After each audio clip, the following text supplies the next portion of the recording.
Okay students, सो हम लोगों ने लास्ट क्लास में रिवीजन किया था कंसंट्रेशन टर्म्स का। आज हम लोग दोबारा से स्टार्ट करने जा रहे हैं और न्यूमेरिकल्स को देखेंगे थोड़ा सा। तो न्यूमेरिकल्स देखते हैं क्या क्या है। फॉर एग्जांपल आप लोगों के लिए अगर मैं कहूँ, न्यूमेरिकल्स को समझने से पहले कुछ बातें हैं जो मैं आप लोगों से बताता हूँ, शेयर करता हूँ। मास परसेंटेज अगर कहीं पर भी दिया हुआ है, मास बाई मास परसेंटेज, इसका मतलब क्या हुआ कि 70% जैसे लिखा हुआ है 70% by mass by of solute. तो इसका मतलब क्या होगा कि आप लोगों को पता होना चाहिए कि 70 ग्राम्स सोल्यूट प्रेजेंट है 100 ग्राम ऑफ सॉल्यूशन के अंदर। इसका मतलब ये होना चाहिए, जैसे मास बाई वॉल्यूम अगर परसेंटेज कहीं पर दिया हुआ है, इसका मतलब क्या होगा कि भाई मास बाई वॉल्यूम परसेंटेज दिया हुआ है 20%। इसका मतलब क्या होगा कि 20 ग्राम सोल्यूट प्रेजेंट होगा कितने के अंदर, 100 ml ऑफ सॉल्यूशन के अंदर। क्लियर आप लोगों को? वहीं पर अगर वॉल्यूम बाई वॉल्यूम परसेंटेज दिया हुआ है तो इसका मतलब, जैसे 30% दिया हुआ है तो उसका मतलब क्या होगा, या 20% दिया हुआ है तो ये 20 होगा, 20% दिया हुआ है तो 20 ml ऑफ सोल्यूट प्रेजेंट होगा 100 ml ऑफ सॉल्यूशन के अंदर। तो ये छोटी छोटी बातें थी जो आप लोगों को मेरे को बतानी थी।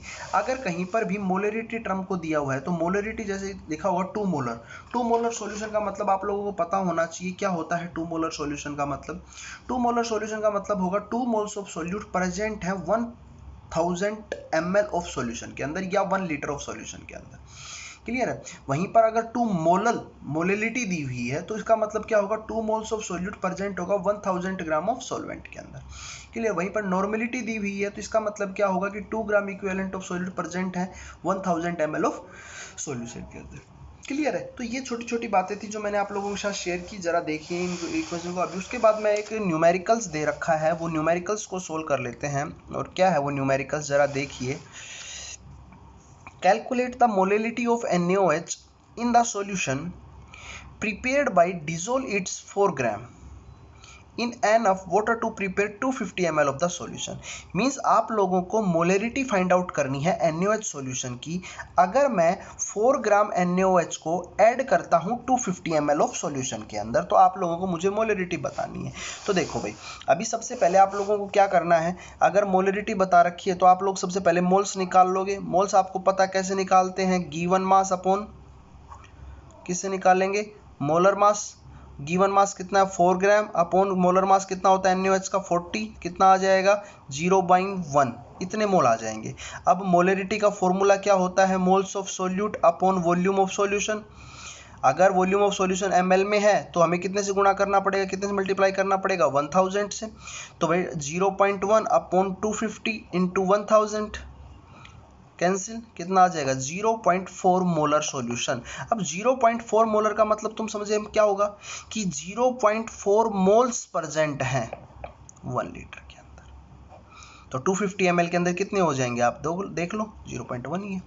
क्लियर? अच्छा, नेक्स्ट क्वेश्चन आप लोग देखिए जरा।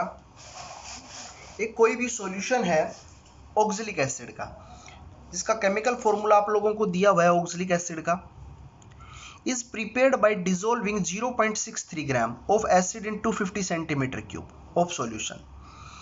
Calculate the molarity and normality. तो सिंपल सी बात है, ऑक्जेलिक एसिड है, गिवन मास दिया हुआ है। ऑक्जेलिक एसिड का जो मोलर मास होता है 126 होता है।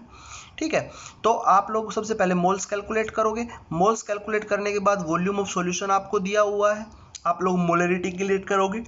और मोलरिटी कैलकुलेट करने के बाद आप लोग उसके बाद नॉर्मेलिटी फाइंड आउट करोगे। तो जरा देखिए इस क्वेश्चन को। अभी मैं अगर आप लोगों से कहूं कि मैंने ले लिया है यहाँ पर मोल्स, तो मोल्स कैसे निकालूंगा, 0.63 डिवाइडेड बाई 126 कितना हो जाएगा बताओ भाई मेरे को, 126 इसका मोलर मास होता है ना। तो कैलकुलेट कर सकते हो आप लोग by using this formula molar mass. तो ये कितना हो जाएगा जरा बताइए मुझे, 1/200, और इसको हम कितना लिख सकते हैं, 0.5 इंटू 10⁻²। तो ये हो जाएगा 0.005 मोल्स, और 0.005 मोल्स वॉल्यूम कितना है 250 इंटू 1000 ml में है, 4 कितना हो जाएगा 0.02 मोलर। ये इसकी मोलरिटी आ जाएगी। नॉर्मलिटी आप लोग कैसे कैलकुलेट करोगे, 0.02 आपको पता है एक formula, normality is equal to alpha into molarity. Alpha यहाँ पर ऑक्सलिक एसिड की कितनी होगी 2 होगी, आपको पता है 2H पॉजिटिव आयन रिप्लेसेबल है, देखो ना भाई ये होता है केमिकल फॉर्मूला ऑक्सलिक एसिड का COOH.2H2O, this is the chemical formula. अब यहाँ पर कितने H पॉजिटिव आयन रिप्लेसेबल हैं, ये 2 है आयन है, तो इसका मतलब आप लोग यहाँ पर जो है इसकी बेसिसिटी होगी कितनी होगी 2, तो इंटू 2, तो आंसर कितना आ जाएगा 0.04 नॉर्मलिटी। तो ये इसकी मोलरिटी हो जाएगी और ये इसकी क्या हो जाएगी नॉर्मलिटी हो जाएगी, आप लोग इजीली फाइंड आउट कर सकते हो। नेक्स्ट क्वेश्चन देखिए, if 100 ml of 0.2 molar H2SO4, मान लो मेरे पास एक कंटेनर है, उसकी जो यहाँ पर मोलरिटी है 0.2 मोलर है और वॉल्यूम कितना दे रखा है उसका 100।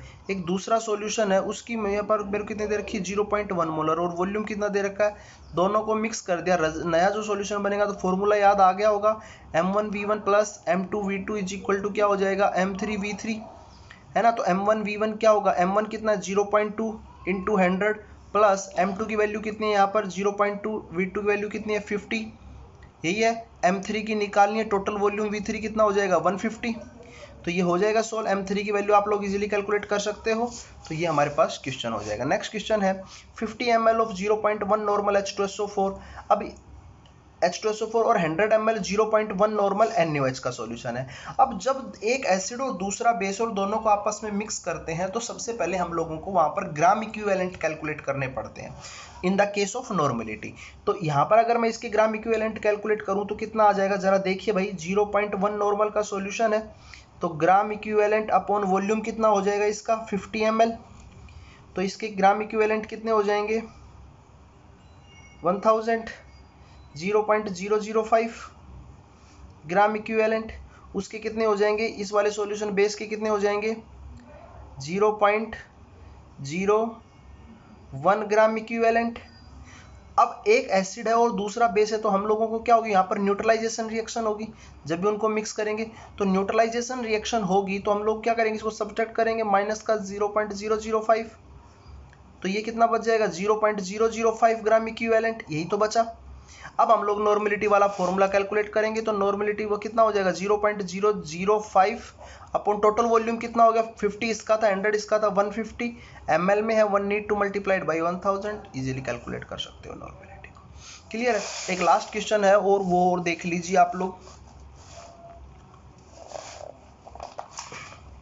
उसके बाद आपको जितने भी न्यूमेरिकल्स हैं वो अपनी बुक से सॉल्व करने हैं, और कोई प्रॉब्लम आती है तो मेरे साथ शेयर करनी है। So M1V1 is equal to M2। अच्छा देखो मेरे पास एक सॉल्यूशन है जिसकी मोलरिटी दे रखी है आपको M1, वॉल्यूम दे रखा है 200 ml। दूसरा एक सॉल्यूशन है, अभी दूसरा नहीं है, मैंने इसी सॉल्यूशन की क्या कर दी वॉल्यूम को बढ़ा दिया, 200 ml था मीन्स अब मैंने इसका क्या कर दिया 400 ml इसके अंदर और ऐड कर दिया। क्लियर आप लोगों को, तो टोटल वॉल्यूम अब कितना हो गया यहाँ पर V2, तो जब वॉल्यूम चेंज हुआ है तो मोलरिटी भी चेंज होगी, तो इसका वन हम कौन सी इक्वेशन लगाएंगे M1V1 is equal to M2V2। You can easily find out the molarity of the second, क्योंकि आपके पास M1 की वैल्यू गिवन है, V1 की वैल्यू गिवन है, V2 की वैल्यू गिवन है, M2 की वैल्यू नहीं पता आप लोगों को, you can easily find by using the molarity equation. So आप लोग इसको भी कैलकुलेट कर सकते हो इजीली। सो आप लोगों को बाकी बचे हुए न्यूमेरिकल्स हैं वो एक बार आपको अपनी बुक से सोल्व करने हैं। अगर किसी को भी कोई भी प्रॉब्लम आती है तो प्लीज़ कमेंट करें और मुझसे क्यूरीज ली। थैंक यू बेटा।